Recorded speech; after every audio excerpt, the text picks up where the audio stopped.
오늘 말씀은 이스라엘 백성들이 하나님의 율법을 무시하고 혼합주의 신앙을 가지고 자기 멋대로 드린 어떤 제사에 대한 말씀을 하고 있습니다. 다시 보면 11절에 보니까 에브라임은 죄를 위하여 제단을 많이 만들더니 그 제단이 그에게 범죄하게 하는 것이 되었다라고 말씀합니다. 지난 시간에 8절에서 10절까지의 내용이 하나님을 의지하지 않고 정치적으로 세상의 힘인 앗수르를 의지한 이스라엘 백성들의 어리석음을 지적했다면, 오늘은 종교적인 어리석음을 지적하는 말씀입니다.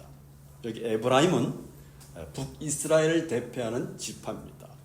북이스라엘은 죄를 위하여 제단을 많이 만들었다라고 말합니다. 여기 죄라는 단어를 상반절과 하반절에 사용됐는데 원어로 라하토라는 단어를 사용했는데 이 단어의 원형이 하타입니다.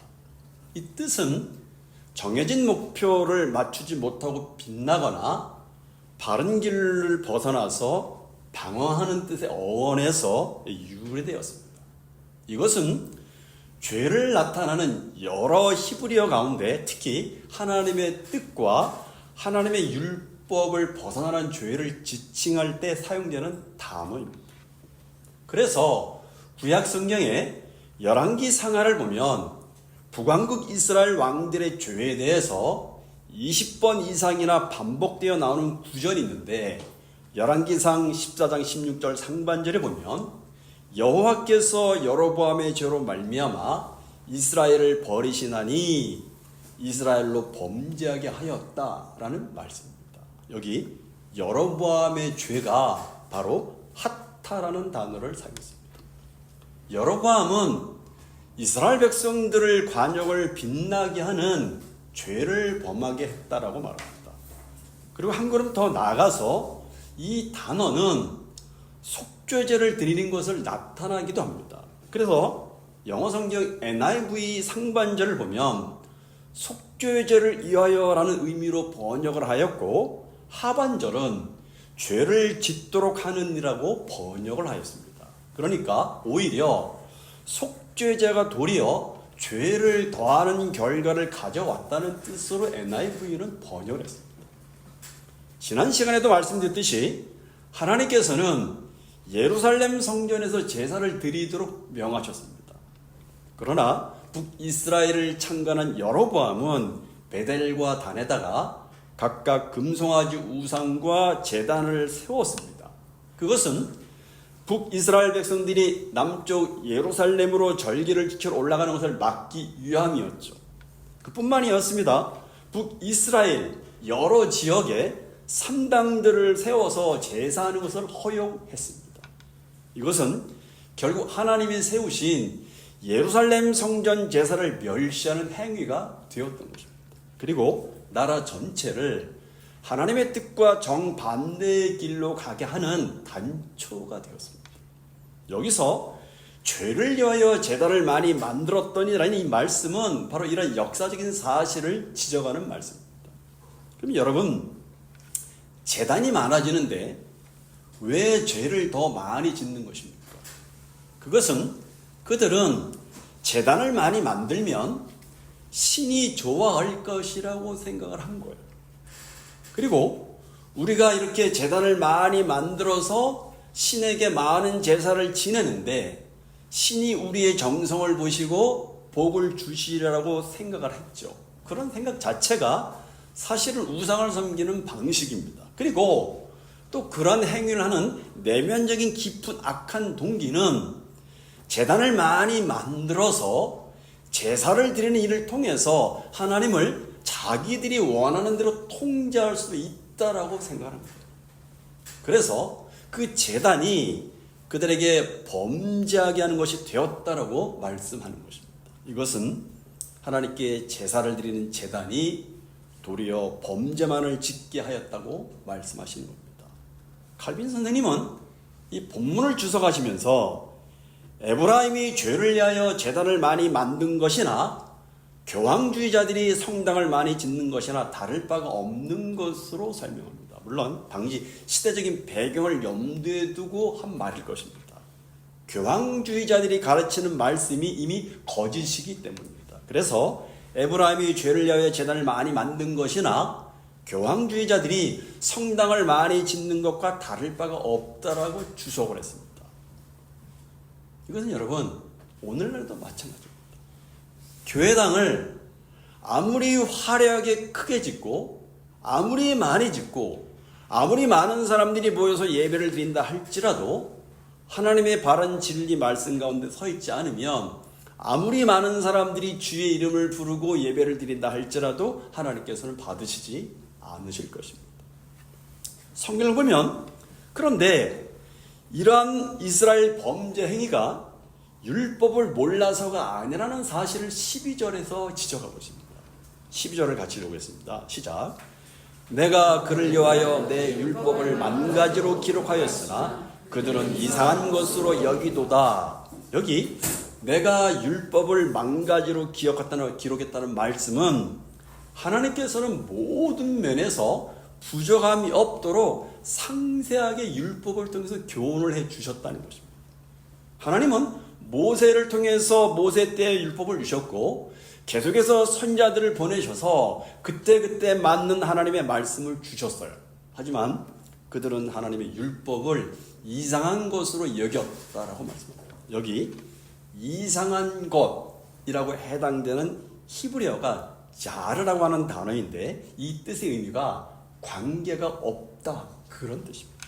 그러니까 하나님의 율법을 자기들과 관계가 없는 것으로 여겨서 듣지도 않고 행하지도 않았다는 얘기입니다. 자신들은 하나님의 율법과 전혀 상관이 없고 그런 삶을 살았다고 말합니다. 철저히 하나님을 외면하고 하나님의 말씀을 무시하는 형태의 삶을 지적하신 것입니다. 심지어 이스라엘 백성들은 하나님이 보내신 선자들을 철저히 외면하여 무시했고 탄압했고 심지어 죽이기까지 했습니다. 이런 이스라엘을 하나님은 결코 용서하실 수가 없었기 때문에 결국은 심판하지 않을 수가 없었던 것입니다. 여러분, 우리 시대를 보십시오. 우리 시대는 정말 말씀이 넘쳐납니다. 문제는 말씀을 자신들과 관계가 없는 것으로 여기는 거예요. 다시 말해서 말씀을 잘 경청하지 않는다는 것입니다. 우리도 수없이 많은 말씀을 듣고 있지 않습니까? 그런데 우리는 말씀을 얼마나 나와 관계가 있는 것으로 받고 있는가? 여러분, 우리가 언제 은혜를 경험합니까? 하나님의 말씀을 내게 주시는 말씀으로 받을 때 은혜를 경험합니다. 그러므로 얼마나 말씀을 많이 듣느냐가 아니라 내게 주시는 말씀으로 받느냐가 중요합니다. 말씀을 통해서 하나님을 만나고 하나님의 은혜를 경험하는 것이 중요하다는 얘기죠. 계속 13절에 보니까 하나님께 대한 저들의 제사가 크게 그 목적이 빗나가게 되었다는 사실을 말씀합니다. 10절을 보겠습니다. 같이 읽어보죠. 시작. 그들이 내게 고기를 제물로 드리고 먹을지라도 여호와는 그것을 기뻐하지 아니하고 이제 그들의 죄악을 기억하여 그 죄를 벌하리니 그들은 애굽으로 다시 돌아가리라. 무슨 말씀입니까? 저들이 드리는 제사의 목적이 하나님께 죄를 용서받고 화목하게 하기 위한 것이 아니라 제물을 먹고 즐기기 위한 것을 이야기하고 있어요. 이스라엘은 수없이 많은 제사를 드렸습니다. 그러나 그런 제사를 형식적으로 드렸어요. 그들은 희생제물을 좋아해서 짐승을 잡아서 하나님께 제물로 바쳤지만 그들의 실제 관심은 그들이 제사를 지내고 먹는 고기 파티였어요. 제사보다 제밥의 마음이 있다는 말이 이들에게 해당되는 말이죠. 그들은 회개 제사를 드려야 했습니다. 그러나 제물을 먹기 위해 즐기기 위해서 제사를 드렸다. 제사보다는 제물을 먹고 즐기는데 더 마음이 쏠려 있었던 것이죠. 그러기에 하나님은 이를 기뻐하지 않으신다고 말씀하시는 것입니다. 그래서 13절 중반절에 보니까 이제 그들의 죄악을 기억하여 그 죄를 벌하리니 그들은 애굽으로 다시 가리라고 말씀합니다. 여기 애굽으로 다시 가리라는 말씀의 의미는 지역적으로 애굽으로 간다는 말이 아니라 과거 430년 동안의 애굽에서 포로 생활을 비유한 말씀입니다. 그들은 애굽에서 하나님의 은혜로 해방되어 나와서 이스라엘이라는 나라를 세웠죠. 그런데 이제는 다시 이방으로 잡혀가서 종살이를 할 것을 이야기하고 있습니다. 이것은 장차 그들이 앗수르에 의해서 멸망해서 사로잡혀가므로 아마 이 말씀이 이루어질 것입니다. 실로 하나님의 말씀을 무시한 행위는 심히 엄중한 심판이 불가피한 큰 죄 중에 죄라는 사실을 이야기합니다. 말씀을 무시하는 것 자체가 하나님을 무시하는 행위가 되기 때문에 하나님은 결코 용납할 수가 없는 것이죠. 마지막 14절을 보겠습니다. 같이 읽어보죠. 시작. 이스라엘은 자기를 지은 일을 잊어버리고 왕궁들을 되었으며 유다는 견고한 성읍을 많이 쌓았으나 내가 그 성읍들에 불을 보내어 그 성들을 삼키리라. 이 말씀을 보면 이스라엘과 유다의 죄악을 동시에 지적하고 또 동시에 두 나라의 심판을 선언하고 있음을 보게 됩니다. 먼저 14절 상반절에서는 이스라엘이 하나님을 잊어버리고 왕궁들을 세운 것을 이야기하고 있습니다. 여기 왕궁들로 번역한 히브리어는 헤칼로트인데 이 왕궁이라는 뜻에만 국한되지 않습니다. 그래서 영문 성경을 보면 신전들로도 번역을 했어요. 영문 성경에는 신전으로 번역한 경우가 많았습니다. 그래서 앞에 말한 바와 같이 제단들을 많이 세운 것으로도 이야기하는 거죠. 그러나 본문의 의미상으로는 신전들보다는 우리 한글 개역 성경처럼 왕궁으로 번역하는 것이 보다 더 적절하다고 보입니다. 그것은 뒤이어서 이어지는 말씀의 의미가 하나님을 잃어버린 채 자기들의 왕궁들과 성읍들만 공고히 하여서 안위를 깨어였다는 뜻이기 때문에 그래요. 그런데 이것은 북이스라엘만 그러지 않았다고 말씀합니다. 남쪽 유다 역시 그와 비슷하게 견고한 성읍들 많이 쌓았다고 말씀합니다. 남유다는 북이스라엘에 비해서 영적으로 덜 타락했다고 말할 수는 있지만 그들도 하나님을 떠나서 견고한 성읍들 많이 쌓았습니다. 물론 견고한 성읍 자체를 쌓은 것 자체가 잘못이 아닙니다. 그러나 그 내면에는 하나님을 의지하지 않고 견고한 성읍을 의지한 것이 잘못이죠. 그들은 자기를 지으신 하나님을 잊어버리고 힘이 되신 하나님을 잊어버리고 왕궁과 성곽을 든든히 하고 화려하게 지었습니다. 그래서 하나님이 그 왕궁과 성읍들의 불을 보내어서 그 성읍들을 삼키게 할 것이라고 말씀하십니다. 이건 역시 북이스라엘과 남유다 둘 다 해당되는 말씀입니다. 하나님이 불을 보내어서 두 나라의 성읍들을 멸망시킨다는 것입니다. 결국 북이스라엘과 남쪽 유다는 앗수르 군대와 바벨론 군대에 의해서 살육과 방하와 약탈을 당하고 사로잡혀감을 당하고 결국은 앗수르와 바벨론에 의해서 멸망을 당하게 됩니다. 여러분, 호세아는 이스라엘 백성들이 지은 근본적인 죄를 고발하고 있습니다. 그것이 바로 14절에 나오는 이스라엘은 자기를 지으신 이를 잊어버렸다고 얘기합니다. 여기서 잊어버렸다는 것은 기억상실증에 걸렸다는 의미가 아닙니다. 잊어버렸다는 단어가 히브리어로 샤카흐인데 이것은 더 이상 기억하지 않는다, 버리다, 관심이 없다, 찾지 않는다 그런. 그런데 이 샤카의 또 다른 의미는 잘못 놓았다, 영어로 misplay 그런 뜻을 가지고 있습니다.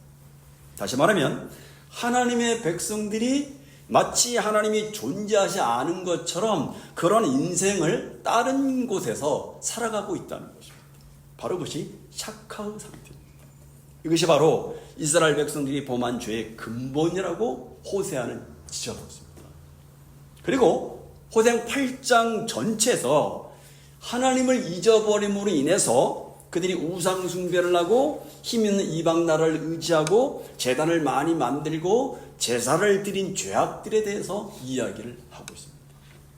우리가 오늘 말씀을 통해 함께 고민해 보고 싶은 것은 어떻게 하나님을 잊어버릴 수 있는가? 도대체 하나님을 잊었다는 것은 무엇을 의미하는가? 여러분, 하나님을 잊었다는 것이 하나님이 누구신지 모른다는 말일까요? 그것은 아닙니다.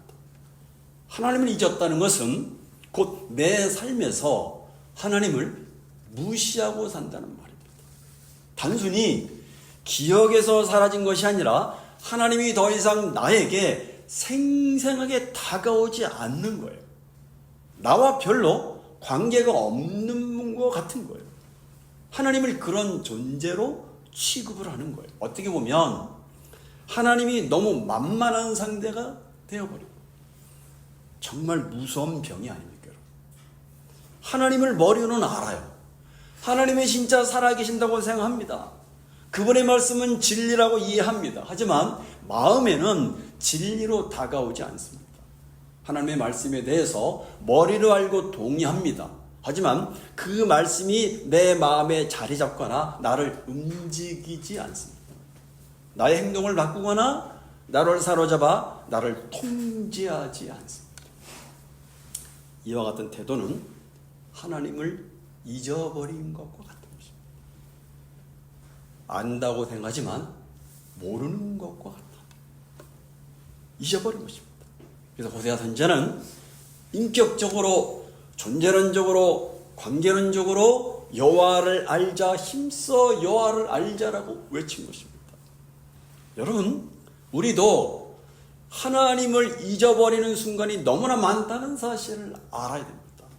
그래서 우리 신앙이 매 순간 하루하루 하나님이 생생하게 느껴지고 다가오심을 느끼지 못한다면 그것은 하나님을 잊은 상태라는 사실을 우리가 빨리 깨달아야 돼요. 신앙이 형식적이고 별 감동이 없는 종교 생활하는 이유는 하나님을 잊어버린 채 교회를 다니기 때문에 그렇습니다. 그럼 우리 신앙이 하나님을 잊어버린 샤카의 상태가 되어서는 안 됩니다. 계속해서 이 하나님을 잊어버린 상태인 샤카의 상태와 비슷한 동지가 있어요. 비슷한 친구가 있어요. 여러분 혹시 매너리즘이라는 말을 들어보신 적 있습니까? 이 매너리즘이라는 말은 항상 틀에 박힌 일정한 방식이나 태도를 취하면서 현상을 유지하기 위한 경향이나 자세를 가리켜서 매너리즘에 빠졌다, 그렇게 말합니다. 근데 여러분 생각해보면 우리 신앙생활에 있어서도 우리 신앙이 매너리즘에 빠질 수 있다는 것입니다. 우리가 삶 속에서 하나님을 잊고 사는 이유는 너무나 바쁜 생활을 하는 탓도 있겠지만, 그러나 사실은 우리 신앙이 매너리즘에 빠져 있기 때문일 것입니다. 그래서 스펄저 목사님은 우리 신앙생활에서 제일 무서운 것은 매너리즘에 빠지는 것이다 라고 말씀하셨습니다. 신앙적인 매너리즘에 빠지면 대부분 신앙생활은 종교생활로 바뀌게 됩니다. 그래서 목회자이건 성도이건 성경적인 지식과 교류적인 지식이 가슴과 삶을, 인격을 변화시키지 못하고 머리와 지성에 머물러 있게 됩니다. 경건의 모형은 있지만 경건의 능력이 없는 삶을 살게 됩니다. 또 마음의 기쁨도 없고 감사도 없고 말씀을 들어도 그게 그거인 것 같고 다 아는 내용같이 여겨서 나에게 말씀하시는 하나님의 음성으로 받지를 못합니다. 그러면 하나님의 은혜를 경험하는 일들이 점점 줄어듭니다. 혹시 요즘 나의 신앙은 매너리즘에 빠져 있지는 않습니까? 스펄전 목사님께서 왜 우리 신앙생활에서 제일 무서운 것이 매너리즘에 빠지는 것이라고 말씀하시는지를 우리는 깊이 한번 생각해 봐야 됩니다. 또한 우리 신앙이 하나님을 잊어버리는 샤카의 상태에 빠지지 않도록 다시금 하나님께 집중해야 되겠습니다. 기도하겠습니다.